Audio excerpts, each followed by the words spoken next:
ଏବେ ଆଞ୍ଚଳିକ ପାଣିପାଗ ବିଜ୍ଞାନ କେନ୍ଦ୍ର ପକ୍ଷରୁ ଏକ ବଡ଼ ଖବର ସାମ୍ନାକୁ ଆସିଛି। ଆସନ୍ତା 25 ତାରିଖ ଯାଏଁ ରାଜ୍ୟରେ ପ୍ରବଳ ବର୍ଷା ନେଇ ଆକଳନ କରିଛି ପାଣିପାଗ ବିଭାଗ। ତେବେ କେଉଁ ଜିଲ୍ଲାରେ କେତେ ମାତ୍ରାରେ ବର୍ଷା ହେବ ତାହା ଜାଣିବା ପୂର୍ବରୁ ଆପଣମାନଙ୍କୁ ଗୋଟିଏ ଅନୁରୋଧ, ଆପଣମାନେ ଯଦି ଆମ ଚ୍ୟାନେଲ୍ ପାଇଁ ନୂଆ ହିଁ ଆସିଛନ୍ତି ତାହେଲେ ସବସ୍କ୍ରାଇବ୍ କରିବା ସହିତ ବେଲ୍ ଆଇକନ୍କୁ ଦବାଇ ଦିଅନ୍ତୁ, କାରଣ ଏହିପରି ଲାଟେଷ୍ଟ ଅପଡେଟ୍ ଇନଫର୍ମେସନ୍ ଆପଣମାନଙ୍କ ପାଖରେ ସର୍ବପ୍ରଥମେ ପହଞ୍ଚି ପାରିବ।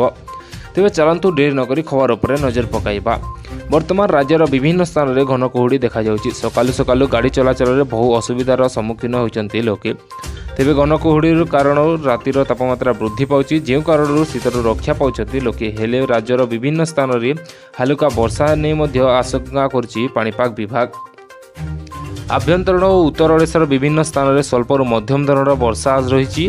ଅନ୍ୟପଟେ ବର୍ଷା କାରଣରୁ ରାଜ୍ୟରେ ଆହୁରି ଶୀତ କମିବ। ହେଲେ ଏବେ ଫସଲ ଅମଳ ଚାଲିଥିବାରୁ ବର୍ଷା ଯୋଗୁଁ ଅମଳ କ୍ଷତିଗ୍ରସ୍ତ ହେବା ନେଇ ଭୟଭୀତ ଅଛନ୍ତି ଚାଷୀ।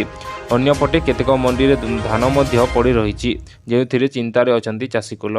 ସେହିପରି ଆଜିଠାରୁ ଆସନ୍ତା 25 ତାରିଖ ଯାଏଁ ରାଜ୍ୟରେ ବିଭିନ୍ନ ସ୍ଥାନରେ ହାଲୁକା ବର୍ଷା ହେବ ବୋଲି ପୂର୍ବାନୁମାନ କରିଛି ଆଞ୍ଚଳିକ ପାଣିପାଗ ବିଭାଗ।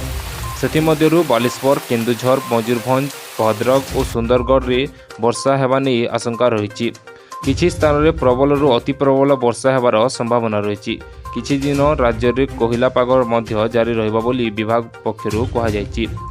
ଓଡ଼ିଶା ଉପକୂଳ ବଙ୍ଗୋପସାଗରରେ ଏବେ ବି ସକ୍ରିୟ ରହିଛି ଲଘୁଚାପ ବଳୟ, ଯାହାର ପ୍ରଭାବରେ ରାଜ୍ୟର ବଙ୍ଗୋପସାଗରରୁ ଜଳୀୟ ବାଷ୍ପ ପ୍ରବେଶ କରୁଛି। ଫଳରେ ଘନ କୁହୁଡ଼ି ସାଙ୍ଗକୁ କିଛି ସ୍ଥାନରେ ବର୍ଷା କରାଇବାର ସହାୟକ ହେଉଛି। ସେପଟେ ଆସନ୍ତା 5 ଦିନ ଯାଏଁ ରାଜ୍ୟରେ ତାପମାତ୍ରା ବିଶେଷ ପରିବର୍ତ୍ତନ ହେବ ନାହିଁ।